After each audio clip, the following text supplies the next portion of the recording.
I know Boris Johnson very, very well. I've known him for a long time. I think he's an awful prime minister. I think he's not a very good human being, to be absolutely frank.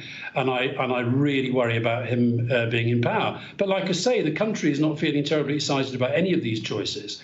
And Ian, I've known Ian for a long time. We worked together as colleagues when I was working with Tony Blair and he was with Gordon Brown. And I know he feels about this very, very strongly. I feel very strongly about anti-Semitism. And I do feel that sometimes the Labour Party, what happens in elections is that problems that you haven't dealt with properly come up again during an election campaign. Now, they can say till they're blue in the face that they've dealt with this well. I don't believe that they have. Interestingly, I've just this week done an interview with John Bercow for GQ magazine, which I think we're posting later today.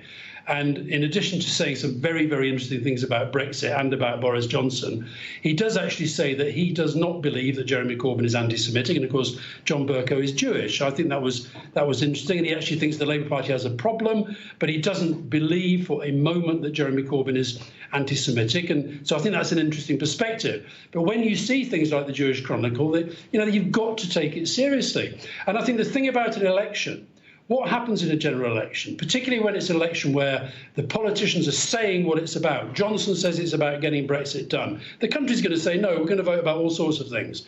Jeremy Corbyn's saying it's about ending austerity. No, they're going to say it's all about leadership and other things. When that happens, you find that the parties really, really get tested. And if they don't have a clear, compelling strategy, they can disintegrate, they can fall apart. And, I think that the Tories have started this campaign dreadfully. I think they're incompetent. I think they're out of touch. I think that Johnson's appalling.